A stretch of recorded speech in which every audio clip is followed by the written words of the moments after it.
नमस्कार, मी मोरेश्वर. हाय Maharashtra YouTube news चॅनलमध्ये आपलं स्वागत आहे. माजी मुख्यमंत्री पृथ्वीराज बाबा चव्हाण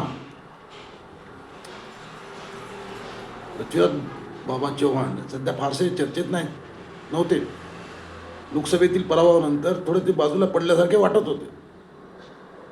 पण आता पृथ्वीराज बाबांचं एक वक्तव्य आलं आहे आणि त्याची चर्चा आहे. महिनाभरात देशाचा पंतप्रधान मराठी माणूस होईल असं वक्तव्य पृथ्वीराज बाबा चव्हाण यांनी केलेलं आहे की देशाचा पंतप्रधान आहे तोही मराठी माणूस होईल. हे त्यांच्या वक्तव्याने अनेकांच्या भुवया उंचावल्या आहेत, कान टवकारले आहेत. मराठी माणूस आणि तो देशाचा पंतप्रधान. आता पृथ्वीराज बाबा कोणत्या माहितीच्या आधारावर हे बोलले हे कळायला मार्ग नाही. तर त्यांना स्वप्न पडलं की काय म्हणजे, परंतु त्यांच्या या वक्तव्याची चर्चा आहे. मराठी माणूस कोण असेल तो भाग्यवान माणूस. म्हणजे लोक नाव आठवू लागलेत. मुळात पंतप्रधान कोण होईल ही चर्चाच मोदींनी मागेच निकालात काढली आहे. 2029च्या येत्या निवडणुकीत आपणच मैदानात आहोत असं संकेत देऊन नरेंद्र मोदींनी ही चर्चाच बाद केली आहे.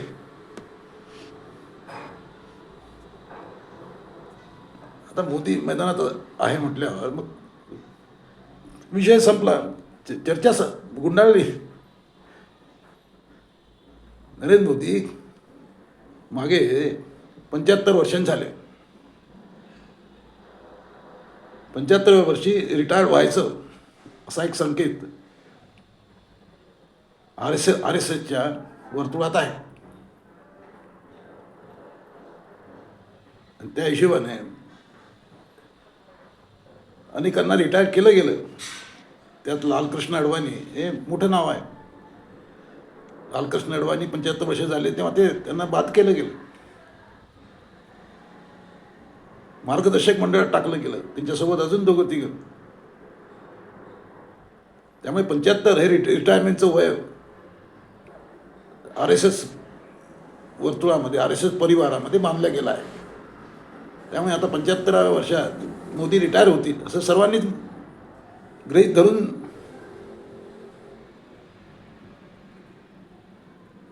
परंतु ते मोदी आहेत.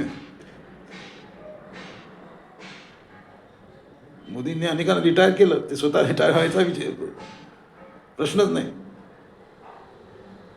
आणि तसंच झालं. म्हणजे 75वी मोदींची आली आणि गेली, पण मोदी मैदानात काय माहीत.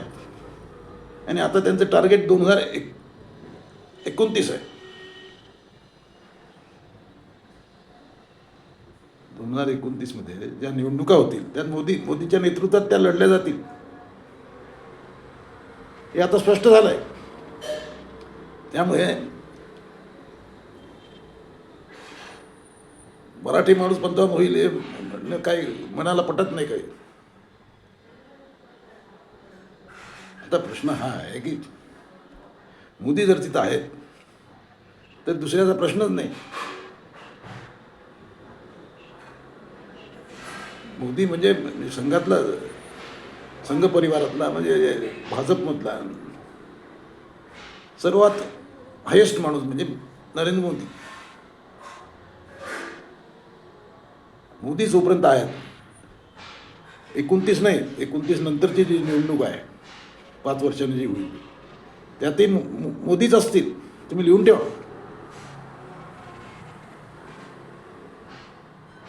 कारण मोदीची जी सध्या जी ऊर्जा आहे ती अजून 10 वर्ष काही प्रॉब्लेम नाही मोदींना. त्यामुळे मोदींचा उत्तराधिकारी कोण हा प्रश्न विचारायची काही सोय नाही ते 10 वर्ष तरी. नेहरूंच्या काळात विचारायला जायचं की आफ्टर नेहरू हू, तसं आफ्टर मोदी हा प्रश्न आता करायची आज सोय नाही आहे, 10 वर्षही नाही आहे. मोदी स्वतःहून निवृत्ती जाहीर करू शकतात, ती गोष्ट वेगळी. पण तो तो दिवस काही जवळ नाही, दूर दूर आहे. आणि सध्या जे इच्छुक आहेत त्यांच्या आवाक्यातला तो विषय नाही. म्हणजे मोदी जेव्हा रिटायर व्हायचा विचार करतील मागे पुढे कधी केला तर, त्यावेळेला हे सारे रिटायर झालेले असतील जे आज त्या जागी बसू इच्छितात ते लोक. तर सध्या कोण आहेत असे लोक? एक काळ होता की की यशवंतराव चव्हाण यांचं नाव घेतलं जायचं. यशवंतराव चव्हाण हे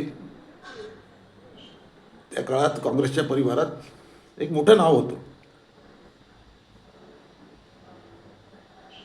आणि जेव्हा नेहरूजी गेले त्यानंतर जी चर्चा झाली त्यात यशवंतराव चव्हाण यांचं नाव मोठं होतं. लालबहादूर शास्त्री गेले तेव्हाही चर्चा झाली यशवंतराव यांच्या नावाची. आणि काँग्रेसवालेही अनुकूल होते त्यावेळेचे काँग्रेसचे खासदार वगैरे. तर यशवंतरावांनी एक चूक केली, त्यांनी इंदिरा गांधींना जाऊन सांगितलं की भाऊ सारे लोक मला पाठिंबा देत आहेत, माझं नाव सर्वांनी सुचवलं आहे, तुमच्या कानावर घालतो मी, तुमचा काय विचार आहे वगैरे असं बोलले. ते खाजगीत बोलले. आता पण इंदिराजी चालाक होत्या. दुसऱ्या दिवशी काँग्रेसवाल्यांनी इंदिरा गांधीचंच नाव सुचवलं. यशवंतराव पाहत राहिले. तर असं हे काँग्रेसवाले म्हणजे ऊंची चीज आहे. पण त्यानंतर शरद पवारांच्या नावाची जोरदार चर्चा होती. आजही चर्चा होते की पंतप्रधानाचं मटेरियल PM मटेरियल आहे शरद पवारांमध्ये, त्यामुळे शरद पवार पंतप्रधान होऊ शकतात. शरद पवार आता 80च्या वर झाले आहेत. ते गेल्या निवडणुकीत ते शक्य होतं, पण आता शरद पवार थकले आहेत. राजकारणावर त्यांची तेवढी पकडही राहिलेली नाही.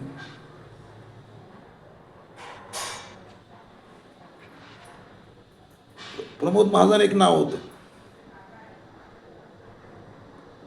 जर अटल बिहारी वाजपेयी यांच्या नेतृत्वातलं दुसरं सरकार निवडून आलं असतं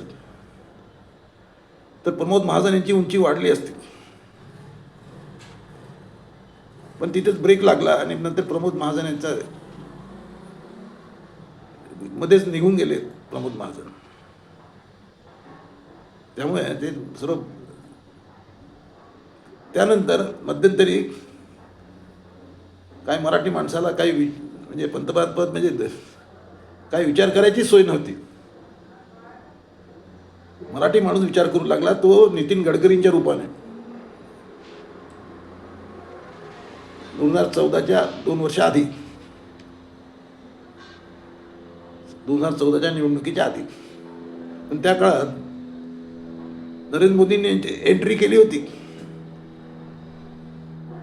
आणि नरेंद्र मोदी ज्या रांगेत उभे राहतात त्या रांगेत दुसरं कोणीच उभं राहू शकत नाही. त्यावेळेला ते गुजरातचे मुख्यमंत्री होते. नितीन गडकरी यांच्या घरावर इन्कम टॅक्सचे छापे पडले आणि नितीन गडकरीचं नाव आउट झालं. पण तरी गडकरी हिंमत हारली नाही. एक कार्यक्षम देशाचा कार्यक्षम मंत्री म्हणून गडकरींची आज कीर्ती आहे. रस्ते बांधणीच्या कामात त्यांनी जे काम दाखवलं आहे त्याची कौतुक सोनिया गांधीपासून सारच करतात.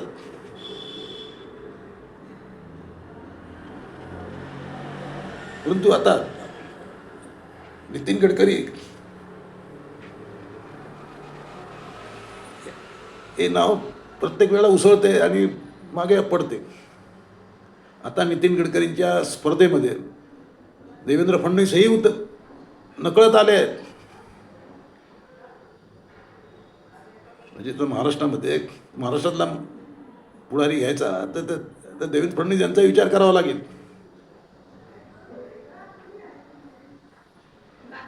आता देवेंद्र फडणवीस यांच्या नावाचा विचार म्हणजे आता देवेंद्र फडणवीस हे निष्कलंक व्यक्तिमत्व आहे, नेतृत्व आहे. ते पण मराठी नेतृत्व आहे. तर नितीन गडकरी यांना देशातल्या सर्व थरातून पाठिंबा मिळू शकतो, परंतु संघ परिवारातून पाठिंबा मिळेल का? कारण आता चर्चा अशी आहे की आता संघ परिवाराची चव सुद्धा टेस्ट बदलली आहे. त्यामुळे अशी वेळ आली अशी तर देवेंद्र फडणवीस यांचं नाव पुढे येऊ शकते. पण देवेंद्र फडणवीस यांना अडवण्यासाठी दिल्लीची लॉबी, मोठी पॉवरफुल लॉबी केव्हाच कामाला लागली आहे. उत्तर प्रदेशमध्ये सर्वाधिक जागा आहेत लोकसभेच्या, 80 जागा आहेत. आणि देशाच्या पंतप्रधानकीचा मार्ग हा उत्तर प्रदेशातून जातो असं नकळत एक गणित समीकरण झालेलं आहे. त्यामुळे म्हणूनच गुजरातच्या नरेंद्र मोदींना वाराणसीतून उभं राहावं लागलं. म्हणजे पंतप्रधान होण्यासाठी त्यांना इकडून लढावं लागलं, उत्तर प्रदेशातून वाराणसीत. मैं आया नहीं, मुझे गंगा माँ ने बुलाया है असं मोदी म्हणाले होते तेव्हा. तर हा जो यूपी फॅक्टर आहे तो प्रचंड आहे. आणि साहजिक आहे तिथे 80 जागा आहेत लोकसभेच्या. त्यामुळे योगी आदित्यनाथ आहे स्पर्धेमध्ये आहेत. अमित शहा केंद्रीय गृहमंत्री हे तर सध्या नंबर 1मध्ये चालू आहेत. म्हणजे मोदींचे उत्तराधिकारी म्हणून अमित शहाकडे आज सध्या पाहिलं जाते. त्यांचा धाक, त्यांचं व्यक्तिमत्व आणि त्यांचं एकूणच कामाची पद्धत, त्यामुळे एक अमित शहानी एक स्वतःची इमेज बनवलेली आहे. त्यामुळे आज त्यांना आफ्टर मोदी म्हणजे कोण तर अमित शहा असं एक समीकरण झालं आहे. आणि तशीच ट्रीटमेंट त्यांना दिल्लीमध्ये किंवा देशामध्ये मिळते आहे. त्यामुळे एकूणच हा सर्व या प्रकरणामध्ये योगी आदित्यनाथ बरेच मागे पडताना दिसत आहेत. त्यामुळे पृथ्वीराज बाबांचं म्हणणं म्हणजे मराठी माणूस पंतप्रधान होईल हे सर्व हे पचायला अवघड काम आहे. राजकारण मोठं विचित्र आहे. राजकारणात काही होऊ शकतं. तुम्हाला काय वाटते, कोण होईल पुढचा पंतप्रधान आफ्टर मोदी? कॉमेंट करा. नमस्कार.